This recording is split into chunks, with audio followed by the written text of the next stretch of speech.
If I remember right, it was about a week and a half after we returned to school that Mark came running up to me while I was shoveling snow off the front sidewalk. "Max, you're not going to believe this," Mark said, gasping and panting for air.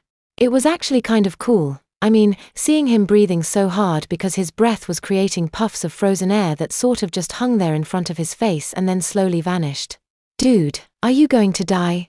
'Cause if you are, can you do it over there where I haven't shoveled yet?" I joked. "No, listen," Mark said, placing a hand on my shoulder to steady himself. Apparently, Mark had run all the way to my house and was seriously out of breath.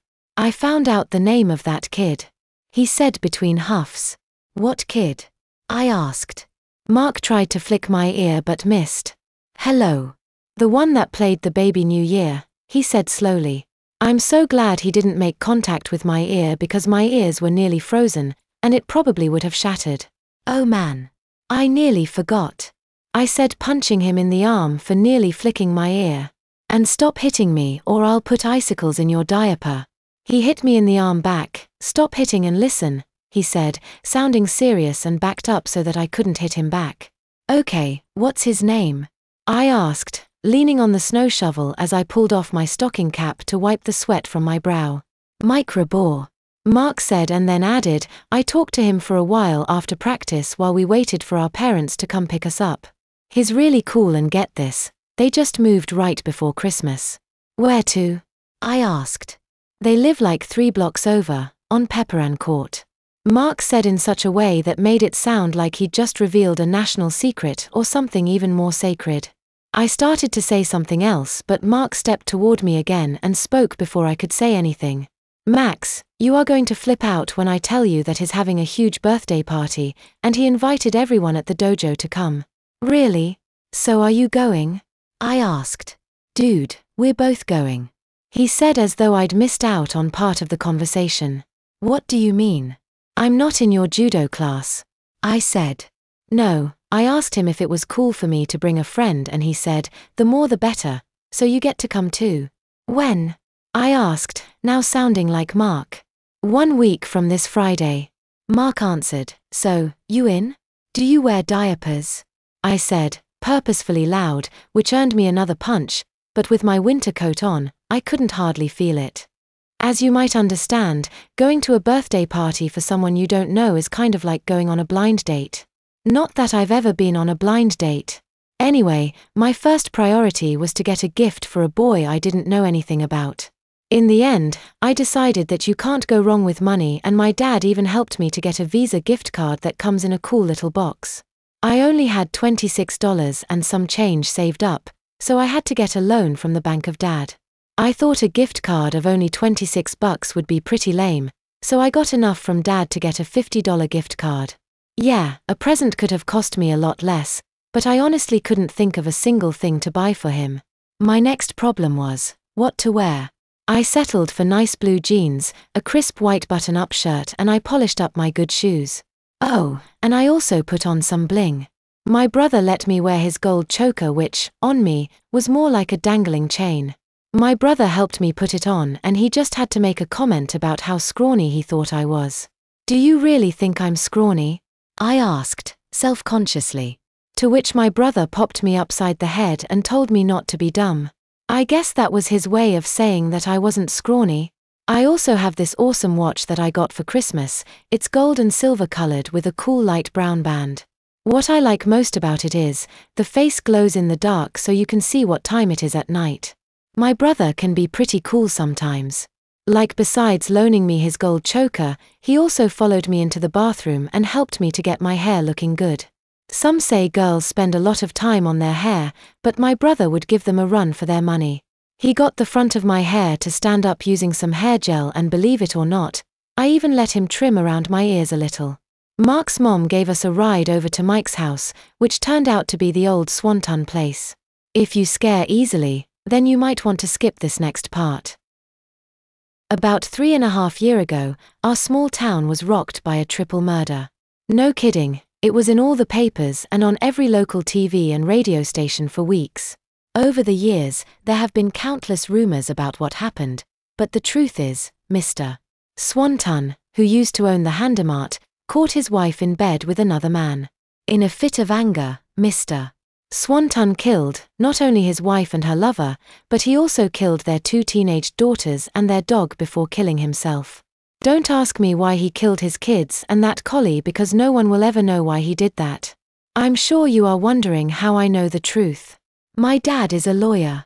Anyway, most everyone in town believes that the ghosts of the Swanton family still haunt their old home, including yours truly, and since the murder, the house had remained for sale with no prospects to buy it. Even if you don't believe in ghosts, would you want to live in a house where 4 people and a dog died in it? I know I wouldn't. As we pulled up in front of the old Swanton place, Mark's mom made a funny sound out of her nose and I secretively punched Mark in the arm for not telling me that the party was in a haunted house. What was that for? Mark griped as he rubbed the sore spot. Did you leave out a small bit of the story? I said to him. What? He griped again. How was I supposed to know that it was this house? Without saying a single word to us, Mark's mom let us out of the car and drove away, leaving the 2 of us standing on the concrete driveway apron of the haunted house. It turned out to be a seriously awesome party once Mark and I got over our initial fears of the house. Before moving in, Mr. and Mrs. Rabor had the entire house redone inside and out. It looked marvelous and was so modern looking. They had gone all out for the party too. Every main room of the house was decorated with streamers and the living room had been cleared so that everyone could dance. Oh yeah, and Mike's dad is a professional DJ. He works for WKEG Radio, the best of the 80s, 90s, and today, as well as running his own DJ business. While Mark and I stood at the end of the driveway gapping at the house, Mike had opened the front door to let us in. Hey, don't you know that it's winter? Mike called out to us. I looked toward the front door and saw him. With just a quick glance, I was unmistakably sure that he was the same boy I'd seen in the hospital that one day with his broken leg and collarbones. Except, he'd had time to heal and he looked quite a bit more dressed up than the 2 previous times I'd seen him. Of course those 2 times, he'd been wearing nothing more than a diaper. Mark and I made our way to the front door where Mike greeted us by shaking our hands and taking our coats. As I was slipping off my coat, I noticed that Mike was looking at me with an odd trance-like expression. In an explosion of people, the 3 of us were swept off into the house and the festivities, which were already in full swing. Before I knew it, I was in the living room dancing to some crazy techno music with some blonde-haired girl I didn't know. When the song ended, the girl thanked me for the dance and vanished into the crowd. I spent the next 15 minutes fighting my way through the crowd of people while looking for Mark. I found him standing near the kitchen, talking with 2 other guys and some girl who I later learned were all from his judo class. From about halfway across the room, I tried shouting for him over the music, Mark. He couldn't hear me, so I had to make my way through the throngs of people, which took another 5 minutes. I was finding it difficult to believe that all these people were in the same judo class. Finally, I reached Mark and pulled him away from his friends so that I could have 2 seconds alone with him. Dude, this is crazy insane, he shouted into my ear so that I could hear him over the loud music. Who are all these people? I asked.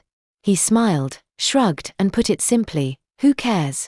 Can you believe that someone Mike's age would have parents that would throw him a party like this? I shouted back to Mark. You are just about gullible. You do know that, don't you? Mark said while flicking my chin. Of course, I had to ask what he meant by that. What's that supposed to mean? Mark pointed at the DJ, who I thought was his father. He said, that's not his dad. It's not. Well, who is it then? Was my next question. Who knows, but he's great, isn't he? Mark shouted as he started to dance next to me. Wait. Is this even a birthday party? I asked, thinking that I was starting to get a clue. Of course, it's Mike's 13th birthday. Mark said while raising his hands over his head and bebopping in place. I finally had enough. I grabbed Mark by the front of his shirt, pushed him backward and pinned him to the wall.